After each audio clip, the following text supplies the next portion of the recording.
Oh, hi. I didn't see you there. Desert Monk. Nice to acquaint myself with you. Well, I guess while I got you here, I might as well discuss with you about staying cool under pressure. Um, and before we get going on that, drop in the comments what you guys do to stay cool. Um, so, first bit of advice is don't put so much pressure on yourself. There's a lot of people that bring all this on themselves. They're adding weight to the tasks they have to do. They are on no one's clock but their own and still feel behind. And it shouldn't be like that. You should be able to take a deep breath and realize that it's going to happen when it's going to happen. And you just need to keep making consistent progress to get there. To avoid putting this pressure on yourself, what you're going to want to do is guard your heart. You need to protect your heart. Avoid negative thoughts, which is easier said than done, but that is the start of it. Is a lot of the times people don't necessarily feel down about what happened that day. Their mind brought them down. A good way to look at this is thoughts are essentially strangers knocking at your door. You do not have to let them in. That is up to you to let those negative thoughts come into your mind and stay. Essentially, like a vampire, a traditional vampire cannot come in to your residence or your home without you literally allowing them to come in. Watch Fright Night, by the way, Colin Farrell. Pretty good vampire movie, in my opinion. So essentially, you need to view yourself as the guardian of your mind. Your mind is a fortress, and you are the chief guard at the front gate, deciding what gets let in and what doesn't. With every thought, ask yourself, does this thought bring me peace and closer to God or further away from that? And that's a good way to decide what to let into your mind. It's a little more straightforward that way if you can look at it as if you were the guardian. It's up to you. It really is. And obviously, I know you can't just stop thinking. But you have to look at it as, well, it's just something you're going to have to practice, right? So you can't stop thinking, but, for example, Saint Benedict teaches you need to, how should I word this? You have to replace the negative thoughts instead of repress them, because you're going to have them. So anytime you're having negative thoughts in your life, replace them with positive ones. So if you're having a hard day at work and it's just too much for you that day, you, instead of like thinking of how bad of a day you had, replace those thoughts with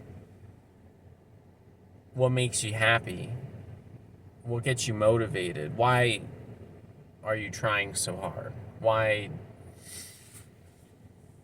are you going through these hard times? Like, what are you doing it for? And that'll remotivate you to lock in and avoid this downward spiral. So, again, it is not good to repress these things. It's okay to feel and think these things, but you can't stay hung up on it. You have to replace them with the positive and all the joys and wonder of life. There's a lot out there. I think we're just so accustomed to overlooking them, all of us.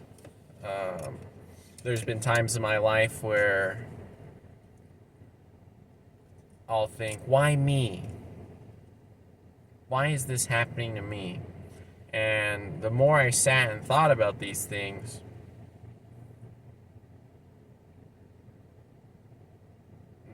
maybe I was the problem, you know? I needed to fix things about myself to stop going through certain hardships in my life. So why me?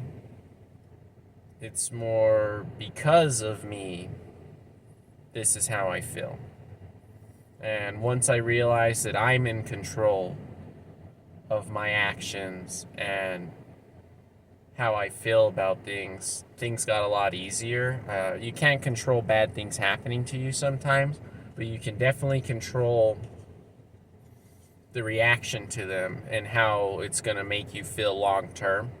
You have to use these things to sharpen the iron.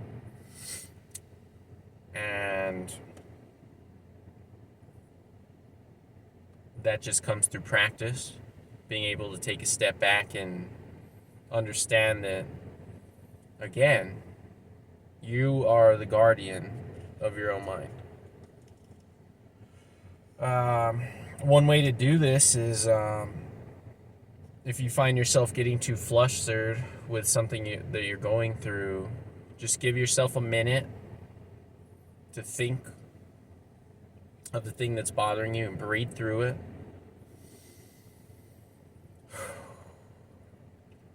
And once you've calmed down even a little bit, that is when you start replacing the negative with the positive. This is a very similar topic to what I discussed in my last video about emptying your cup to fill it with the good stuff. Pretty similar to that. This is more of a mental side of it in day-to-day life. So yeah, you can't just repeat these things over and over in your mind and expect to somehow feel better about it. You need to rid yourself of these negative thoughts, and you'll feel lighter. You know, this pressure you're feeling it's an emotional weight put on you, and you can't just carry that around all day and expect to get the best of yourself. You know, it's just not going to happen. Back to Saint Benedict, one thing he taught specifically is idleness is the enemy of the soul.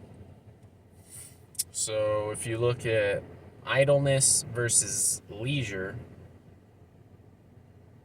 idleness is stuck in one place doing nothing. Leisure sometimes could be used in a negative context. Oh, they lackadaisical, or they're just, strolling through life. But this can also be a positive thing, right? So you can be leisurely about something, but you can still be steadily focused on your task.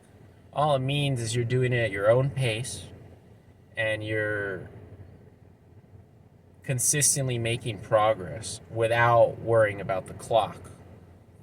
And a lot of the time that clock is an internal clock that people made up in their mind. So many people are so upset with themselves, or they'll put this unneeded pressure of if I don't have this promotion in the next year, I failed. No, you didn't. You didn't fail. You learned. you experienced, and you're still here. It's always a blessing to still be alive, because then there's more opportunities. There's more time to do what you need to do. You can set these unrealistic expectations on yourself, and then when they don't pan out, you're setting yourself up for failure, essentially, or to feel like one, at least, when really you're not. You're living, and that's part of it, is things aren't going to happen on your time. You're on the universe's time. So there's a big difference there. And an example I could bring out about being leisurely is sometimes I'll be in a rush at work, and I'll be thinking I'm making good progress, really busting out these tasks, and come to find out when it's all said and done, I installed parts on a machine wrong, which leads me to having to take the machine apart again and then redo it.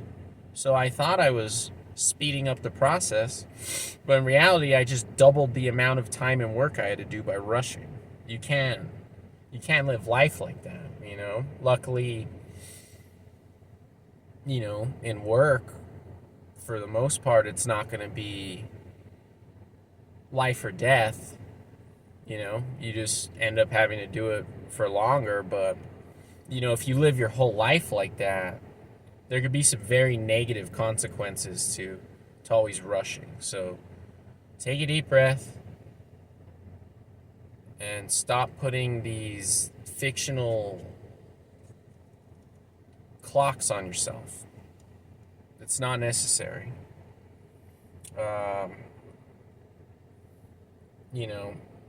Living an unrushed life isn't about being or doing less. You're just not worried about the finish line because you're not there yet. There's no point in worrying about the end if you're not getting through the now. I hope that makes sense, Tasks are going to take as long as they take, and you rushing through them ends up tangling the threads of it all, But if you took your time, they're not going to be tangled because you're in the moment. You're not worrying about the next thing and the next thing and being 5 steps ahead. You're going to be right here and now, accomplishing the first step to then get to the second step and then the third step, one at a time. One at a time is all I say. So I'll leave you guys with that. I'm Desert Monk. Great to talk to you. And you just got to stay cool under pressure.